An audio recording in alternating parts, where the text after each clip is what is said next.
আসসালামু আলাইকুম ওয়া রাহমাতুল্লাহি ওয়া বারাকাতুহু। সুপ্রিয় এলাকাবাসী ও উপস্থিতি, আপনারা অবগত আছেন যে কাছারিপাড়া যুব সমাজ কল্যাণ ফাউন্ডেশনের উদ্যোগে আজকের এই ওয়াজ মাহফিল। আমাদের আজকের এই ওয়াজ মাহফিলে উপস্থিত ওলামায়ে কেরামদের জবান থেকে আল্লাহ তাআলা যেন আজকে এমন এমন কথা বের করে দেন, যে কথার মাধ্যমে আমরা হেদায়েতের পথ দেখতে পাই এবং তদনুযায়ী আমরা আমাদের বাকি জীবনের পাথেয় হিসেবে নিতে পারি এবং আল্লাহ তাআলা আমাদেরকে এই হেদায়েতের পথে যেন মৃত্যু পর্যন্ত রাখেন। আমিন। সম্মানিত এলাকাবাসী ও উপস্থিতি, কাছারিপাড়া যুব সমাজ কল্যাণ ফাউন্ডেশন একটি সেবামূলক ফাউন্ডেশন। এই ফাউন্ডেশনটি 2024 সালেই প্রতিষ্ঠা করা হয়। এই ফাউন্ডেশনটি প্রতিষ্ঠার পূর্বেও কাছারিপাড়া যুব সমাজ তাদের নিজস্ব অর্থায়নে বিভিন্ন ধরনের সেবামূলক কার্যক্রম পরিচালনা করে আসছিল। তার ওই ধারাবাহিকতায় 2024 সালে এই ফাউন্ডেশনটি প্রতিষ্ঠা করা হয়, যাতে করে আমরা ভালো কাজের ধারাবাহিকতা অব্যাহত রাখতে পারি। উক্ত ফাউন্ডেশনে আপনাদের সকলের একান্ত সহযোগিতা আমাদের কাম্য। আপনারা যার যার অবস্থান থেকে শারীরিকভাবে, আর্থিকভাবে, বুদ্ধি দিয়ে সহযোগিতা করে আমাদের পাশে থাকবেন। সুপ্রিয় এলাকাবাসী উপস্থিতি, আল্লাহ তাআলা আমাদের সকলকে যেন বেশি বেশি করে ভালো কাজ করার, নেক কাজ করার তৌফিক দান করেন। আসলে আমাদের জীবনের মূল উদ্দেশ্যই হচ্ছে ভালো কাজ করা এবং নেক কাজ করা। আমাদের আর অন্য কোনো উদ্দেশ্য নেই। অন্য কোনো উদ্দেশ্যে আল্লাহ তাআলা আমাদেরকে সৃষ্টি করেননি। আল্লাহ তাআলা আমাদেরকে সৃষ্টি করেছেন একটাই মাত্র উদ্দেশ্য, সেটা হচ্ছে ভালো কাজের দিক থেকে আমরা কে কত বেশি এগিয়ে যেতে পারি। এ ব্যাপারে আল্লাহ তাআলা পবিত্র কুরআনুল কারীমের সূরা মুলকের 2 নম্বর আয়াতে আল্লাহ তাআলা ইরশাদ করেন, বিসমিল্লাহির রহমানির রহিম, আল্লাযী খালাকাল মাউতা ওয়াল হায়াতা লিয়াবলুওয়াকুম আইয়ুকুম আহসানু আমালা। যিনি আল্লাহ তাআলা সৃষ্টি করেছেন, আল্লাযী খালাকাল মাউতা ওয়াল হায়াতা, আল্লাহ তাআলা সৃষ্টি করেছেন মৃত্যু এবং জীবন। কিসের উদ্দেশ্যে? আল্লাহ তাআলা বলতেছে, আমি তোমাদের পরীক্ষার উদ্দেশ্যে সৃষ্টি করেছি। লিআবলুওয়াকুম আইয়ুকুম আহসানু আমালা। পরীক্ষা করার জন্য সৃষ্টি করেছে, কিসের কারণে? আহসানু আমালা, যাতে যেন তোমরা আহসানু আমালা, কে ভালো আমল বেশি করতে পারো। আমলের দিক থেকে কে ভালো। অর্থাৎ আল্লাহ তাআলা বলতেছেন যে আমি মৃত্যু এবং জীবনের এই মাঝখানের যে সময়ের ডিউরেশনটা, এই সময়টা তোমাদের দিয়েছি একটাই উদ্দেশ্যে, সেটা হচ্ছে ভালো আমল কে কত বেশি করতে পারে। এই উদ্দেশ্যে আল্লাহ তাআলা আমাদেরকে এই হায়াতটা দিয়েছেন। মৃত্যু পর্যন্ত যে হায়াত, যে সময়টা, এই সময়টা আল্লাহ তাআলা আমাদের দিয়েছেন যে ভালো কাজের দিক থেকে আমরা কে কত বেশি অগ্রসর হইতে পারি। এ সম্পর্কে আল্লাহ তাআলা আরও সূরা যারিয়াতের ৫৬ নম্বর আয়াতে বলেন, ওয়ামা খলাকতুল জিন্না ওয়াল ইনসা ইল্লা লিয়াবুদুন, যে আমি জিন জাতি এবং মানব জাতিকে সৃষ্টি করেছি কেবলমাত্রই আমার ইবাদত করার জন্য। আল্লাহ তাআলা জিন জাতি, মানব জাতিকে অন্য কোনো উদ্দেশ্যে সৃষ্টি করেননি, কেবলমাত্র আল্লাহ তাআলার হুকুম পালন করার জন্য। অর্থাৎ আল্লাহ তাআলার হুকুম পালন করে যাবতীয় ভালো কাজের প্রতিযোগিতায় কে বেশি এগিয়ে যাবে এবং যাবতীয় ভালো কাজ করার জন্যই আল্লাহ তাআলা আমাদেরকে সৃষ্টি করেছেন। যা সূরা যারিয়াত এবং সূরা মুলকের এই 2 আয়াতের মাধ্যমেই এটা প্রতীয়মান হয়। আমাদের জীবনের মূল উদ্দেশ্য হচ্ছে ভালো কাজ করে আল্লাহর হুকুম মেনে আল্লাহকে সন্তুষ্ট করা। ভালো কাজ পুরা কোরআন এবং রাসূল সাল্লাল্লাহু আলাইহি ওয়াসাল্লামের জীবনী থেকে যা পাইবে সবকিছুই আল্লাহ তাআলার ভালো কাজের হুকুম। আল্লাহ তাআলা বলেছেন, তোমরা খুন করো না, ছিনতাই করো না, রাহাজানি করো না, মানুষকে কষ্ট দিও না, মানুষের হক নষ্ট করো না, আত্মীয়তার সম্পর্ক নষ্ট, আত্মীয়তার হক নষ্ট করো না, সন্তান সন্ততির হক নষ্ট করো না, ভাই বোনের হক, সম্পত্তি ভাই বোনের হক নষ্ট করো না, তোমাদের সম্পত্তি থেকে তোমরা জাকাত দাও। জাকাত এটা আপনার এটা দান না, এটা সাদাকা না।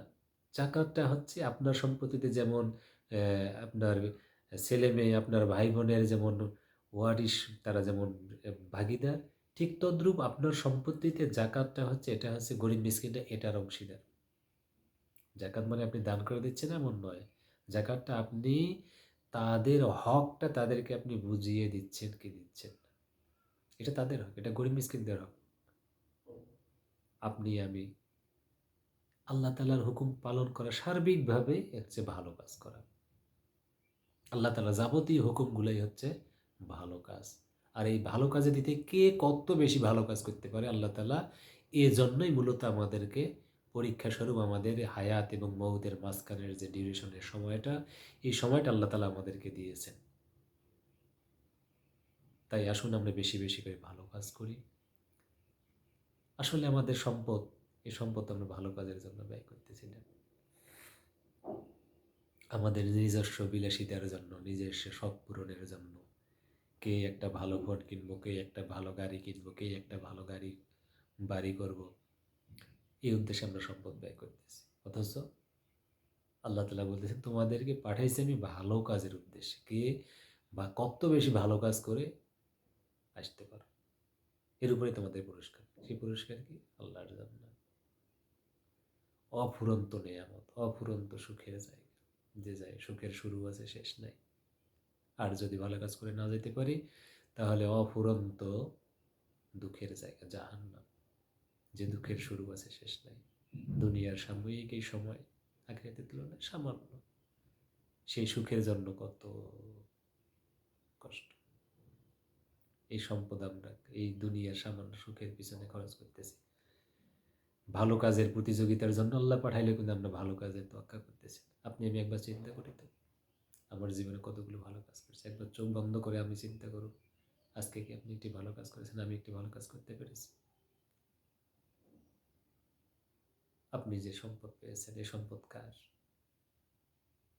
এই সম্পদ কে দিয়েছে? আপনি নিজে অর্জন করেছেন? না। আমি নিজে অর্জন করেছি না। আল্লাহ তাআলা সূরা বাকারার প্রথম দিকে দেখে খেয়াল করে দেখেন যে আল্লাহ তাআলা যে হেদায়েতের পথে কারা আছে তাদের বৈশিষ্ট্য বর্ণনা করতে গেছেন। আল্লাযিনা ইউমিনুনা বিল গায়বি ওয়া ইউকিমুনাস সালাতা ওয়া মিম্মা রাযাকনাহুম ইউনফিকুন। তাদের বৈশিষ্ট্য বলতে গেছে আল্লাযিনা ইউমিনুনা বিল গায়বি আল্লাযিনা ইউমিনুনা বিল গায়বি ওয়া ইউকিমুনাস সালাতা ওয়া মিম্মা রাযাকনাহুম ইউনফিকুন। তাদের বৈশিষ্ট্য আল্লাহ তারা ঈমান আনে কিসের উপরে? গায়বের উপরে, অদৃশ্য বিষয়ের উপরে। আর আল্লাহ তাআলা যা সম্পদ তাদের যা রিজিক দিয়েছেন সেই রিজিক থেকে তারা ব্যয় করে। আল্লাহ বলছে আমি রিজিক দিয়েছি, আপনার অর্জিত নয়। কারণ আল্লাহ যদি আপনার এই দুই হাতটা যদি অকেজো করে দিতেন, আপনি এই সম্পদ অর্জন করতে পারতেন, আমি অর্জন করতে পারতাম। আল্লাহ যদি আমাদের পাটা অকেজো করে দিতেন, আমি কিভাবে সম্পদ অর্জন করতাম? আল্লাহ যদি আমার ব্রেনটাকে নষ্ট করে দিতেন, সমাজে আপনার আমার কোনো মূল্য আছে? মূল্য ছিল? থাকবে না তো। তো এই সম্পদটা মূলত হচ্ছে আল্লাহ তাআলাই আপনাকে দিয়েছে। আবার অনেক অনেক সম্পদ আপনি আমি পৈতৃক সূত্রে পেয়ে থাকি। এই পৈতৃক সূত্রে যে সম্পত্তি আপনি আমি পেলাম, এই সম্পত্তির মালিকানা কার? আপনি মারা গেলে আপনার ছেলে, সে মারা গেলে তার ছেলে, তার ছেলে, তার ছেলে, এভাবে কিয়ামত পর্যন্ত জারি থাকবে। তো মৃত্যু অবধি শেষ পর্যন্ত কিয়ামত অবধি এই সম্পত্তি থেকেই যাবে। সম্পত্তির মালিকানা কার? প্রকৃত মালিকানা আল্লাহর। আপনি মারা যাবেন, আপনার সন্তান আপনার দাফন করার সাথে সাথেই আপনার সম্পদ ভাগাভাগি শুরু হয়ে যাবে, আমার সম্পদ ভাগাভাগি শুরু হয়ে যাবে। যেমনটি এখন আপনি আমি আপনার পিতামাতার সম্পদ উপভোগ করতেছি, কিন্তু পিতামাতার জন্য আমি কি একটা ভালো কাজ করার সুযোগ পেয়েছি? আপনি চিন্তা করুন তো, কত কষ্ট করে আপনার আমার পিতামাতা আমাদেরকে লালন পালন করেছে। আমরা কি তাদের জন্য একটু অর্থ ব্যয় করতে পারছি? অথচ আল্লাহ তাআলা দোয়ায় শিক্ষা দিয়েছেন কোরআনে, তোমরা তোমাদের পিতামাতার জন্য এমন দোয়া করো, ওয়াকুর রব্বিরহামহুমা কামা রব্বায়ানি সাগীরা। হে রব, আপনি আমার পিতামাতাকে এমনভাবেই আপনি লালন পালন করুন যেভাবে তারা শৈশবে আমাদেরকে লালন পালন করেছে। আপনি চিন্তা করুন তো, আপনার সন্তানদের জন্য কত কষ্ট করে, কীভাবে তাদেরকে আদর স্নেহ করে। আপনাকে আমাকে কীভাবে আমাদের পিতামাতা আদর স্নেহ করেছে। আজকে তারা কবরে শুয়ে অসহায়ের মতো চাই, চাতক পাখির মতো। আপনি যদি একটি নেক কাজ করেন তাহলে সেই সওয়াবটা সে তার আসে, কারণ সে আর সওয়াবের তার কোনো জায়গা নেই তো। এ ব্যাপারে রাসূলুল্লাহ সাল্লাল্লাহু আলাইহি ওয়াসাল্লামের একটি প্রসিদ্ধ হাদিস আছে। আল্লাহ রাসূল সাল্লাল্লাহু আলাইহি ওয়াসাল্লাম ইরশাদ করেন, ইজা মাতা ইনসানুন কাতা আনহু আমালাহু ইল্লা মিন সালাসাতিন ইল্লা মিন সাদাকাতিন জারিআতিন আও ওয়ালাদিন সালিহিন ইয়াদউ লাহু আও ইলমিন ইনতাফাউ বিহি। রাসূলুল্লাহ সাল্লাল্লাহু আলাইহি ওয়াসাল্লাম ইরশাদ করেন যে যখন কোনো মানুষ মারা যায়, তার ৩টি কাজের সওয়াব ব্যতীত সকল সওয়াবের দরজা তার বন্ধ হয়ে যায়। একজন মানুষ মারা গেলে সকল সওয়াবের জায়গা তার বন্ধ হয়ে যায়, শুধুমাত্র ৩ জায়গা থেকে সে সওয়াব পায়। তার মধ্যে একটি হচ্ছে সাদাকাতিন জারিয়াতিন, যা সে সদকায়ে জারিয়ামূলক কাজ করে গেছে। সদকায়ে জারিয়ামূলক কাজ আমরা সাধারণত সবাই জানি। তো এটা সে সাথেই নিয়ে গেছে। এর বাইরে আর কিছু। আপনি আমি কি এমন কোনো কাজ করেছি সদকায়ে জারিয়া, আপনি আমায় মারা যাওয়ার পরেও সেই কাজের সওয়াব আমি পাবো? একবার ভাবুন তো, সদকায়ে জারিয়ামূলক কয়টি কাজ আপনি করেছেন, আমি করেছি? আমার মৃত্যুর পরে কি যাবে আমার সাথে? আল্লাহ রসুল বলেছেন যে এই ৩টি জায়গা ছাড়া আর কোনো জায়গা থেকে, আল্লাহ রসুল বলেছেন, তার মানে আর কোনো মাধ্যম নেই। আপনার কবরে সওয়াব পৌঁছানোর আর কোনো মাধ্যম নেই। তো সদকায়ে জারিয়ামূলক কাজকে আমি কতটা করেছি, করার সুযোগ হয়েছে, বা সুযোগ হলেও আমি করি নাই। কেন? ওই যে দুনিয়ার ময় সম্পদের, অথচ সম্পদ আমার না। আপনি মরে গেলে এখন মরে যান, কালকে পরশু সম্পদ ভাগাভাগি শুরু হয়েছে। আর দ্বিতীয়টি হচ্ছে আপনার নেক সন্তান। আপনাকে রেখে গেছেন আপনার পিতামাতা, আমাকে রেখে পিতামাতা, তার সম্পদ আমরা ভোগ করতেছি নিজস্ব ভোগ বিলাসে দেওয়ার জন্য, অথচ তাদের জন্য আমরা সম্পদ একটু ব্যয় করতে পারতেছি না। আপনি আমি সম্পদ ব্যয় করলে, ভালো কাজে ব্যয় করলে, এটার সব তারাও পাবে। আপনি আমি দোয়া করলে তারাও সব পাবে। আপনি বলুন তো, আপনি মাসে কয়বার আপনি আমি আমার পিতামাতার জন্য দোয়া করছি? একবার ভাবুন।